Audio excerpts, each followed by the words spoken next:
Cartão de Embarque, o podcast de todos os destinos. Olá, viva! Bem-vindo a bordo de mais uma viagem do Cartão de Embarque.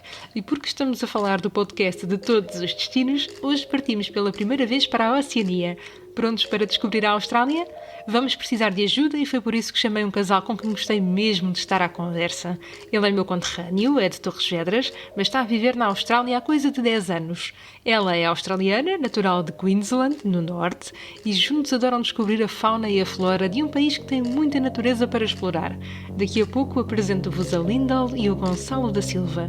Para já, a nossa conversa começa com um fotógrafo português que é apaixonado por viagens, claro. Em 2015 partiu para Macau para fazer um intercâmbio da faculdade e foi ali que se apaixonou pela Ásia. Mais tarde tornou-se líder de viagens da Wanderlust e hoje está à conversa connosco sobre a Austrália. Diogo Santos, bem-vindo ao Cartão de Embarque.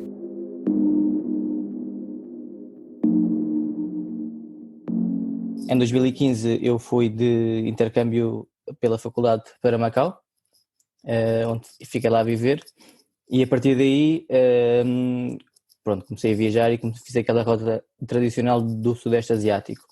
Conheci a China também, a mainland China, com Hong Kong e Macau, obviamente, e depois passei para o Sudeste Asiático. Quando regressei a Portugal, a minha mentalidade já estava completamente alterada e tudo o que eu fazia, mesmo os trabalhos, a poupança do dinheiro, toda a gestão do meu tempo ao longo do ano, era pensar já em viagens futuras. Continuei a viajar cada vez mais, sempre para a Ásia, é o continente que eu conheço melhor. Já fui à América do Sul também, mas só ao Brasil. E entretanto ingressei na Wanderlust, onde sou líder de viagens. A partir daí também me proporcionou fazer o melhor dos mundos, que é trabalhar com viagens e ao mesmo tempo também consigo fotografar e fazer um trabalho autoral noutros países, que é o que eu gosto de fazer dentro da área da fotografia, que foi a partir da Wanderlust que conheci a Austrália, através de uma viagem para uma prospecção, para abrir uma viagem para a agência. E qual é que é? Já percebi que tu vais também levas a máquina contigo, mas qual é que é o teu estilo de viagem, não é? Assim, isso depende muito do... Eu não viajo só com uma câmara, eu costumo viajar normalmente entre 6 e 8 câmaras, então tenho sempre a minha bagagem muito pesada de costas, porque eu ando sempre com as câmaras todas atrás. Mas um estilo de viagem vai depender muito também de com quem eu estou a viajar, se estou sozinho, se estou para a empresa, ou se estou com amigos / namorada, porque normalmente as pessoas não têm muita paciência para fotógrafos, e para o pessoal que está meia hora à espera da luz perfeita ou de uma situação perfeita que aconteça no meio da rua. Essa parte do fotógrafo e do estar sempre à procura de algo que me surpreenda influencia muito o meu estilo de viagem, porque é um estilo de viagem. Eu não costumo preparar muitas, quer dizer, preparo obviamente, os primeiros dias, mas é tudo muito fluido, não marco os hotéis de cá, não marco os transportes de cá, é tudo quando chego lá, vou preparando, sempre com um budget muito reduzido. Poderia se calhar ficar 2 semanas numa Tailândia, estar a curtir à brava em grandes hotéis, mas não é o meu estilo de viagem, prefiro ir, um mês e meio e conseguir, o pouco dinheiro que tu tens e que tu metes na viagem proporciona-te outras aventuras. E a partir, mas voltando à parte da fotografia, leva-me a ver as coisas de uma maneira muito pausada, porque lá está, porque é aquela viagem da espera. Eu sou capaz de estar sentado, numa banca de street food durante 2 horas e estou ali a ver a vida acontecer. E antes não era assim, quando comecei a viajar, obviamente, o que eu queria era ver as grandes atrações, ir a uma Tailândia, ir às Ilhas Pipi, ir, ver o mercado flutuante em Bangkok, essas coisas. Mas eu depois reparei, que obviamente que isso me fica na memória, mas não é isso que eu guardo com mais saudade. O que eu guardo com mais saudade são aqueles pequenos encontros que se vão deparando connosco, não é? Ao longo de uma travessia pela rua, uma coisa simples, quando uma pessoa sai do alojamento nunca está à espera e é sempre surpreendido. Basta estar atento. Eu li algo que tu escreveste sobre viajar, é sobre a tua forma de viajar e gostei porque também me identifiquei muito com isso. Algo muito simples, mas que dizias algo como cada rua é quase uma descoberta, não é? É mesmo, mas é mesmo. Eu vejo muitas vezes as pessoas não se deixam levar pela própria viagem. Estão sempre a meter expectativas e isso por acaso é uma das coisas que me chateia bastante quando estou a viajar com pessoas, ou às vezes encontro pessoas durante a viagem, fico a viajar com elas 2 dias ou só uma tarde, mas irrita-me essa constante procura. As pessoas tentam procurar os próprios preconceitos numa viagem, ou seja, então já está tudo errado à partida. No outro oposto é das pessoas sei lá, que não pesquisam tanto, ou que se calhar, normalmente aquelas, onde a gente diz que, por exemplo, uma pessoa quando vai para a Índia diz sempre que é o do choque cultural, mas há pessoas que dizem isso porque, pronto, toda a gente diz, mas se calhar passaram a estadia toda na Índia, não é? Então isto 5 estrelas, então o choque cultural não vai ser assim muito diferente, mas há pessoas que realmente não estão à espera do que vão encontrar nesse país. E aí, realmente sim, deixam-se levar para a viagem e a experiência desses dois tipos de pessoa vai ser completamente diferente. E sim, é isso que eu procuro sempre surpreender-me e ir sem preconceitos estabelecidos à partida. E porquê que essa tua procura por estas ruas, pelo momento certo, porquê a Ásia? Porquê que é tão especial a Ásia? Se calhar até foi coincidência, porque normalmente, pelo menos as pessoas que eu conheço, há umas que adoram a Ásia e começam e vão explorar a Ásia a fundo, antes de partir para outros países, outros é a América do Sul, outros África. Eu fui para a Ásia porque fui viver para Macau. Foi essencialmente isso e fazia sentido, estando lá, ir conhecer os países que são próximos, não é? Mas apaixonei-me porque é uma coisa completamente diferente do que eu estava à espera. Eu, na altura, quando fui viver para Macau, tinha tudo planejadinho ao milímetro, todas as viagens que queria fazer, depois no fim não teve nada a ver, nem pouco mais ou menos. Para já não sabia, entre aspas, não sabia viajar, como sei agora. Isso surpreendeu-me e deu-me aquela constante necessidade de, sei lá, de ir procurando várias camadas dentro da Ásia. Uma coisa quando vais a um país, por exemplo, eu já fui à Tailândia 4 vezes, cada vez que vais a um país e voltas lá, estás tipo a retirar camadas desse mesmo país, não é? Já começas a entrar mais fundo e é isso que também me interessa na Ásia. Há tantas culturas dentro da Ásia e tantas etnias, tantos modos de estar e é isso que eu vou procurando. A Austrália não tem nada a ver. Quando é que foste à Nada Austrália a pela ver, primeira vez? nada a ver. Eu fui à Austrália, fui há 2 anos, acho que foi há 2 anos, sim, em 2018. E eu vim, ainda por cima vim de um país que era a Índia. Eu fui diretamente, fui a Portugal, fiquei na Índia, também com o grupo da Wanderlust, estava em formação. E olha, fui com o Fábio, que também já cá esteve no podcast. E foi Índia-Austrália, ou seja, dois mundos completamente diferentes. E aí sentiste aquele choque de que falámos há pouco? Ou como é que foi? Olha, o primeiro choque que senti foi logo no aeroporto, por causa da a Austrália tem uma grande segurança a nível de comidas e de todos os produtos que te deixam entrar no país. A primeira coisa, o primeiro choque foi logo, não foi choque nenhum, foi choque só dentro da minha cabeça, lá está, são não sei, aí não são bem preconceitos. Até tinha uma razão de ser, mas lá está, são programas de televisão que nos metem isto na cabeça. Porque eu, na Índia, comprei chás e assim que entrei na Austrália, damos aquele papelinho normal para preencher, trazemos alguma coisa a mais, trazemos tabaco, trazemos alguma coisa, produtos frescos, pronto, qualquer coisa assim. E eu respondia tudo que não, na boa, e depois quando estava à frente do polícia é que me lembrei que tinha chás da Índia e que isso poderia ser um problema. Só plantas secas, ou porque pode não estar bem embalado, eles podem, como vem da Índia ainda por cima, eles podem torcer um bocado o nariz. E eu admiti à polícia, olha, esqueci-me completamente e tenho ali 3 pacotes de chás na minha mala, não sei se há problema, e ele disse, pode haver, vou meter aqui tipo uma nota que te esqueceste, não há problema, passas ali para a parte dos, sei lá, dos polícias que tratam daquilo, eu não sei, e abres a mala. E eu saí dessa parte, lá ter com os polícias, eles já tinham a minha mala e acho que nem abriram, porque a mala tinha cadeado e continuou com o cadeado, eles nem abriram, deram uma mala e mandaram-me embora. Portanto, foi na boa. Mas isso foi assim, o primeiro choque, a cena da segurança. E a vida na Austrália tem um certo rigor em termos de. Sei lá, o povo tem um certo rigor que na Índia não existe, não é? Na Índia, sei lá, não respeita filas para entrar no comboio, a parte da higiene é completamente diferente do que é na Austrália. E sim, isso aí foi um choque. Na perspectiva do Diogo, segurança e rigor parecem criar um padrão entre os australianos. Mas será que o Gonçalo e a Linda estão de acordo? I'm Lyndall. I'm married to a Portuguese guy. I like the outdoors. I ride bikes and we like hiking and we spend a lot of time in the outdoors. I would have to say that's probably a defining feature for us both, but is that we're very, very outdoorsy, very chill and laid back, and I might overstep my boundaries sometimes, but but that's just who I am. You'll get a good glimpse. If you talk to me for 10 minutes, you'll get a good glimpse. You'll figure it out. Ok. Vai acabar comigo, Gonçalo. Who am I? Gonçalo. My nickname in Australia is actually Bam. So BAM, like Bam Bam from the Flintstones. My beautiful wife decided to call me Bam Bam because just like her, I ride bikes. I love the outdoors. And by riding bikes, I also hurt myself a lot and I break a lot of stuff. So she started calling me Bam Bam for my destructive tendencies. And it kind of stuck. I was born and raised in Portugal, born and raised in Torres Vedras. Went to uni in Lisbon, and then moved to Australia when I was 24, I think. Yeah, close to 10 years ago. Gonçalo is not really a name that the Australians or the English speakers can really acknowledge or do properly. The best one we got once was Consuelo. Yeah.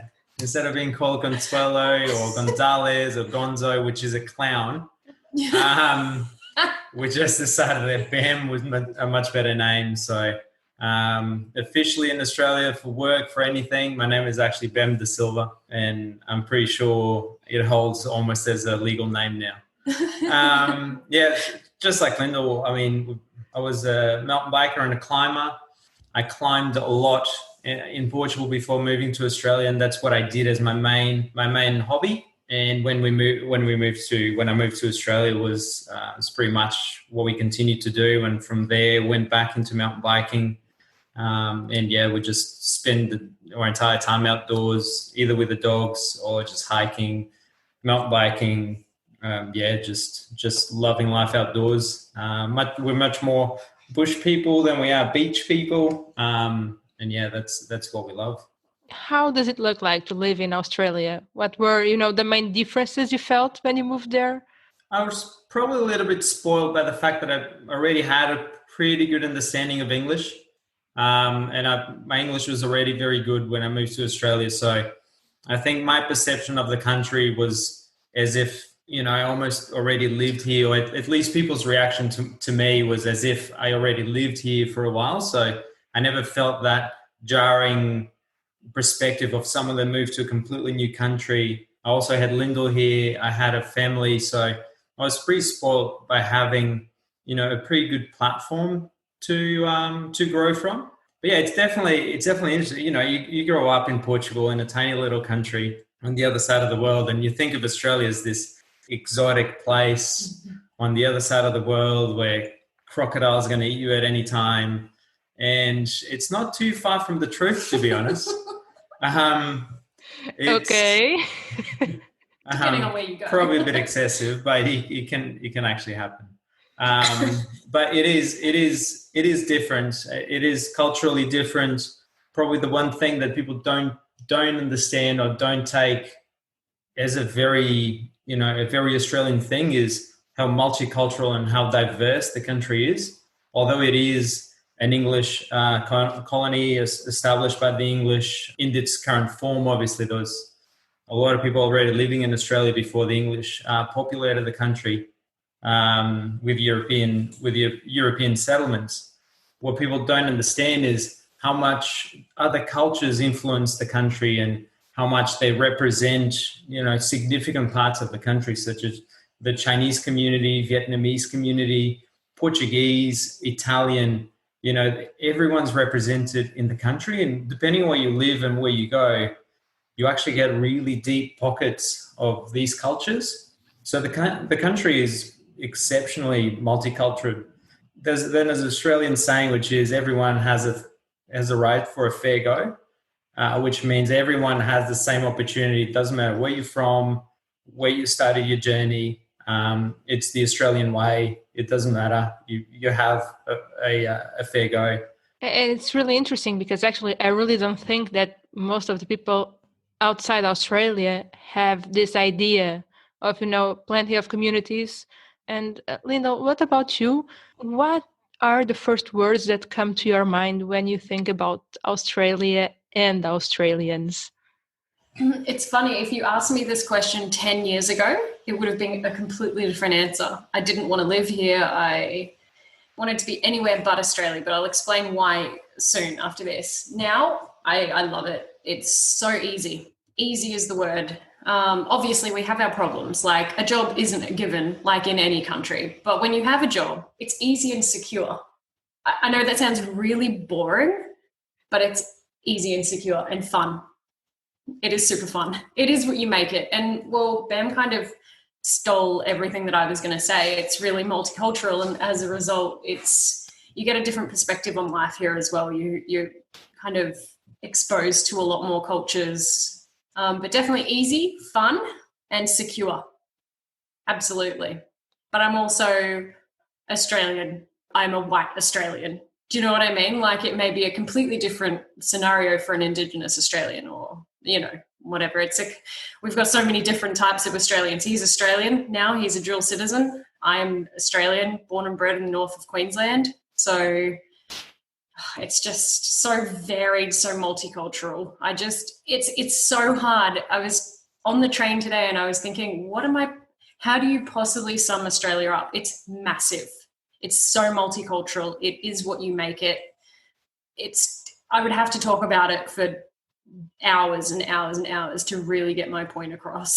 So that's pretty much it. So guys, where do you live exactly in Australia? We live in Brisbane. Technically, we live in Brisbane. We live a little bit south of Brisbane. We pretty much currently, we've moved just recently, about 2 months ago, to almost exactly the same distance that Torres Vedras is to Lisbon. We joke about it all. Okay. We're in Spring Mountain, and the word mountain is the main reason why we moved here. As we were really close to the bush, really close to a conservation land. We have kangaroos just in front of the house in the morning. So it's the reason why we decided to be a little bit further away from the city. So we're a little bit closer to the things we enjoy. That's where we live. Yeah, it's subtropical here too. So it's a similar, I don't know why I'm giving this example, but it's a similar kind of climate to the south of Brazil, obviously, because it's about the same thing on the equator. So we get really hot summers, really hot, humid summers, which is the way I love it. Beautiful winters, like perfect winters. Brisbane has blue skies through winter. It's like 10 degrees at night. We may get a week where it goes below 5 at night, but then the days are anywhere from 17 degrees up to 29 in winter. It's great. Confere, para a Lindal, viver na Austrália é fácil, seguro e divertido. Outdoors parece ser a palavra-chave tanto para ela como para o BAM. Foi por isso mesmo que se mudaram para Spring Mountain, no estado de Brisbane, onde pela manhã se podem mesmo cruzar com cangurus bem perto de casa. Uma das coisas que muita gente desconhece é o facto de a Austrália ser extremamente multicultural, com muitas culturas a representar já uma parte significativa do país, como a chinesa, a vietnamita ou até mesmo a portuguesa. Mas e o que será que vem à cabeça do Diogo quando pensa neste país? Natureza, sem dúvida. Natureza e... Lá está, vem na fotografia, eu tenho uma grande fixação pela luz. E a primeira cidade onde aterrei foi Sydney. E eu normalmente gosto de cidades, já gostei mais, mas não estava com grandes expectativas para Sydney. Pai, surpreendeu-me imenso. E a luz de Sydney, ao fim do dia, foi uma coisa que marcou imenso na Austrália. Mas se eu pudesse escolher uma coisa, era a natureza, diversidade da natureza, sem dúvida. Isto porque há um conjunto vasto de parques naturais para explorar no país. Sim, é logo o primeiro que eu explorei foi as Blue Mountains. É 1h30 de comboio de Sydney. É incrível. E estão muito bem organizados aqueles parques naturais.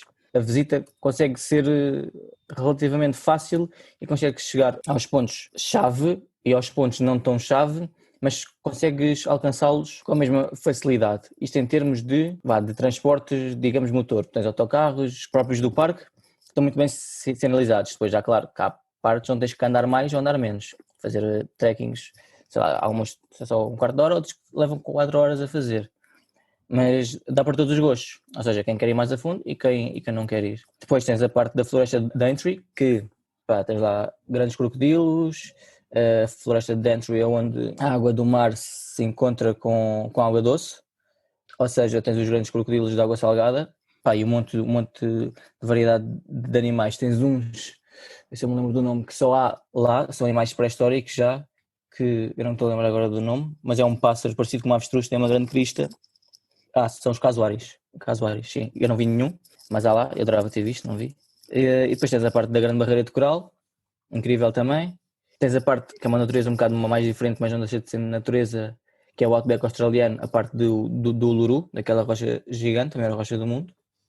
É deserto, mas é incrível, também tens uma variedade de animais diferentes, não é? Nos animais tropicais, mas tens desde cangurus, escorpiões, cobras, aranhas. E depois, para mim, a parte mais fixe da Austrália é a Tasmânia. Aí sim, vês a natureza quase que vem ter contigo. Uma coisa triste que eu vi na Tasmânia é que quase que vi mais animais mortos que vivos. Porquê? Porque as estradas estão mesmo, a floresta está mesmo ao pé das estradas, ou seja, as estradas atravessam mesmo a floresta. E há bastantes animais que à noite ficam confusos com as luzes dos carros, isso são atropelados. Mas é tipo, sei lá, se é exagero, há estradas em que de 2 em 2 metros há um animal morto, seja wallabies, seja pandymelons, cangurus, bastante. E eles até têm um dispositivo para pôr no carro que é tipo um apito, e o carro ao andar passa por lá e faz um som estridente para afastar os animais.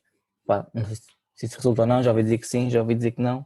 A verdade é que há muitos animais mortos. Eu acho muito interessante porque para quem, claro que se começares a pesquisar e se tiveres um pouco de interesse, claro que a imagem não é esta, mas ainda há muita gente que a imagem que tem da Austrália, além de Sydney e do surf, é a Grande Barreira de Coral. Mas há muito mais para descobrir além disso, não é? Há toda uma diversidade animal, um conjunto de parques naturais que parece que não tem fim, não é? Até porque a Austrália até continua a ter aborígenes, certo? Sim.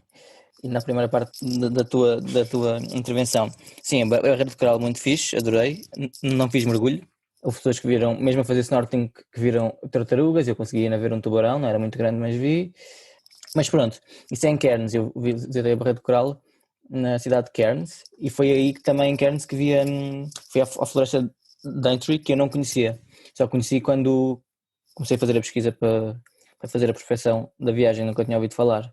E essa floresta é incrível, uma floresta tropical mesmo densa, verde, foi passar pelo meio, que é uma imensidão de animais que eu nunca tinha visto em estado selvagem.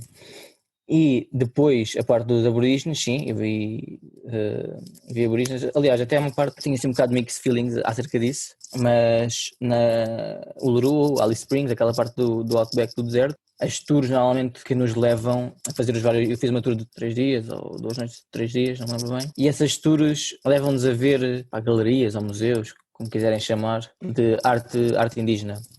É uma maneira de promover os produtos indígenas, a arte indígena, e as pessoas compram e dizem que aquilo reverte a favor da proteção das comunidades indígenas e da cultura indígena. Mas vi bastante indígenas, eles têm uma linguagem diferente, há uns que falam inglês, mas há uns que não falam inglês, têm uma linguagem diferente, que nem sequer eu não achei parecido com nada. E mesmo de aspecto físico são bastante diferentes dos australianos. Portanto, acho que talvez seja importante preservar ou fazer alguma coisa acerca dessa comunidade, até porque o Uluru para eles é sagrado, aquela rocha é sagrada, tanto o Uluru como outras formações rochosas que há lá. Sim, e a nível de outros aspectos também importantes para os viajantes, pensando na Austrália, a nível de transportes, é caro, não é caro? Qual é que é a melhor forma de te orientares? Assim, para quem quer viajar para a Austrália e quer visitar vários estados da Austrália, várias cidades, fica caro porque a Austrália é enorme, a Austrália é muito grande. O que é que acontece? Há muita parte da Austrália que não é habitada. A Austrália já é ferrovia, mas a maior parte é para transportes, mercadorias, ou em caminhões ou em comboios. Então, tu dentro das cidades, não tens problema nenhum, aquilo é incrível. Autocarro, comboio, tudo, é incrível. Agora, de cidade para outra cidade, ou de estado para estado, fica caro, porque é sempre avião. Pelo menos eu usei sempre avião. Fica caro, fica bastante caro. Qual é que é o teu sítio favorito? Tens algum spot que tu digas, aquele sítio é mesmo... É, a Tasmânia, sem dúvida. A Tasmânia, Eu fui a Tasmânia, normalmente as pessoas costumam ir a Hobart, a bordo de Hobart. Eu fui para Launceston e explorei aquela zona ao pé porque tenho a sorte de ter uma tia a trabalhar lá, é bióloga marinha, ou seja, também no sítio certo para ser bióloga marinha, e fiquei lá com ela em casa dela, ou seja, não paguei estadia, consegui ficar lá muito tempo e consegui ver bastante. da Tasmânia. Na Tasmânia, a nível de transportes, é um bocado diferente. Já não há tantos transportes públicos. As distâncias são muito maiores e aí pá, a maior parte do pessoal anda de carro. A viagem de hoje não podia ser mais fácil. Não sei se repararam, mas enquanto falava, o Diogo traçou um verdadeiro percurso pela Austrália. Ora, começámos pelas Blue Mountains, uma região montanhosa, como diz o nome, e marcada por penhascos muito íngremes. Vale a pena procurar fotografias e ficar de boca aberta. Seguiu-se a floresta de Daintree, já na costa nordeste de Queensland, com os seus grandes crocodilos. Portanto, até agora bate tudo certo com o que disseram os nossos australianos. Não dá para falhar a icónica Grande Barreira de Coral, mas a viagem também não fica completa sem o Uluru, uma rocha enorme que se ergue no deserto australiano. É património mundial da Unesco, é verdade, mas muito mais importante que isso é o facto de ser um local sagrado para os povos indígenas. Mas o que faz mesmo as delícias do Diogo é a Tasmânia, com os seus cangurus, wallabies e pandymelons. A Linda e o Bam falam-nos sobre uma mística que paira sobre Sydney e de como é um dos sítios no mundo que temos mesmo de visitar. Mas rapidamente também partem para a Tasmânia e deixam-nos completamente a sonhar com esta ilha próxima da costa sul australiana. Sydney's iconic.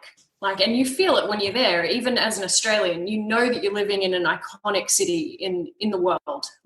Everyone wants to see Sydney at least once. And I would recommend it. It's a stunning city. It's beautiful. So it's right next to the ocean and right next to the harbour. It's just visually stunning for a modern city. Sydney has a lot to learn, a lot to show you, but it's something you can get through pretty quick.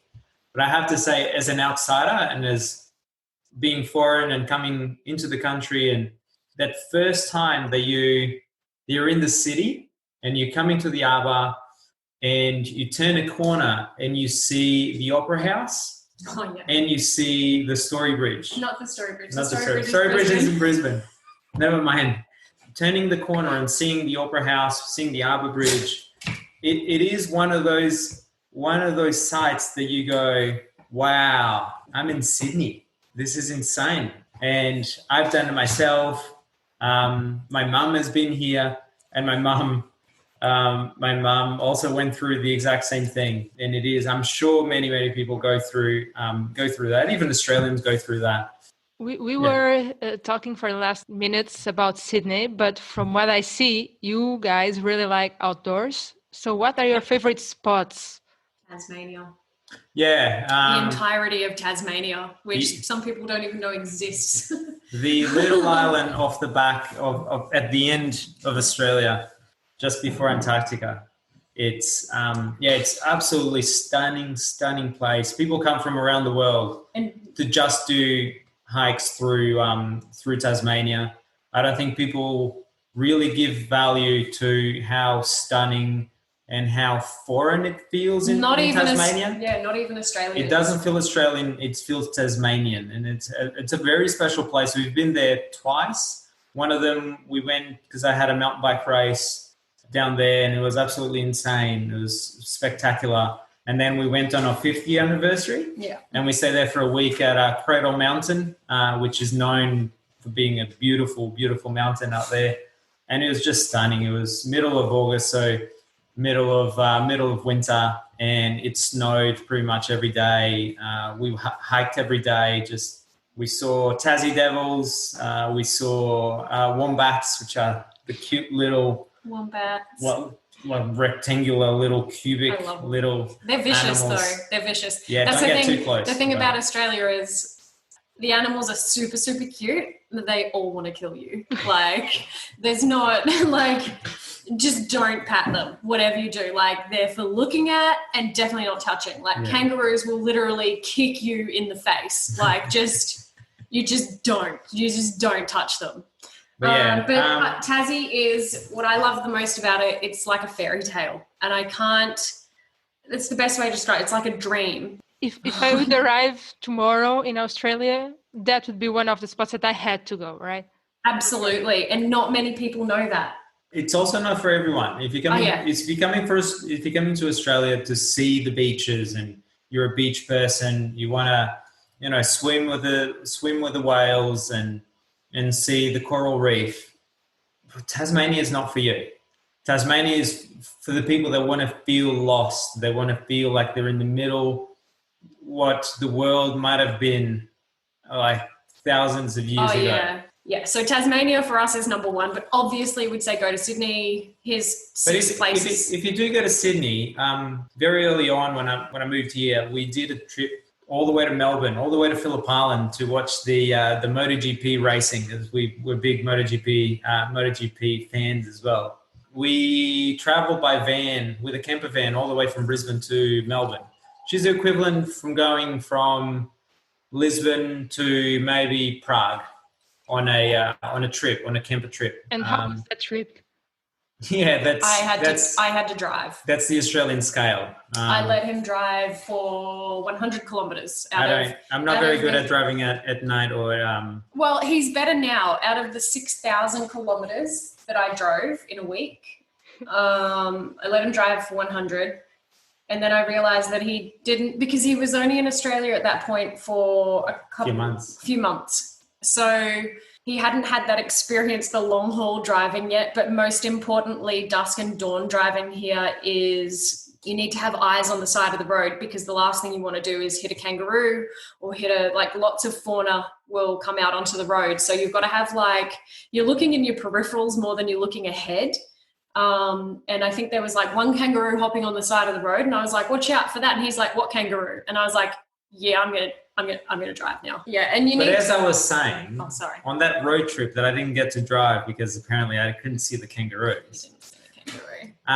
We at the time we were climbing a lot, and we stopped at the Blue Mountains, which are just outside Sydney. It's also a World Heritage Site. It's a beautiful, gorgeous, beautiful sandstone walls, and it's worth the trip. If you only make it to the main capitals, if you're in Sydney, definitely worth a day trip to go and see the Blue Mountains, to go and see the Three Sisters. It is the Three Sisters is a formation, a rock formation. Whoever's listening can Google it. Not just some random three women. So if you do like the outdoors, don't get a chance to get to Tasmania, definitely Blue Mountains. And the Grampians in Victoria. Yeah. There's enough snippets of the beautiful nature of Australia just outside the main cities. Se eu já estava convencida, então agora... Bom, a Tasmânia é para pessoas que se querem sentir perdidas, que querem sentir que estão a pisar terra nunca antes percorrida. Mas tal como em toda a Austrália, se eventualmente se aventurarem na estrada, bom, muito cuidado com os animais. É que ali encontramos um pouco de tudo. Já falámos muito de cangurus, mas na Tasmânia também há wombats, os pequenos marsupiais. E claro, o diabo da Tasmânia. Todos eles são super fofos, mas também todos eles vos querem matar, portanto, muito, muito cuidado. Notas finais para os amantes da natureza, as Blue Mountains, com as suas 3 irmãs, e o Parque Nacional Grampians, em Vitória. Foi super bom e divertido conversar com a linda Aliubam. Muito, muito obrigada, assim como com o Diogo. E atenção, porque ele está a preparar uma viagem precisamente à Austrália com a Wanderlust, que parte em abril do próximo ano. Espero que tenham gostado. Até ao próximo destino.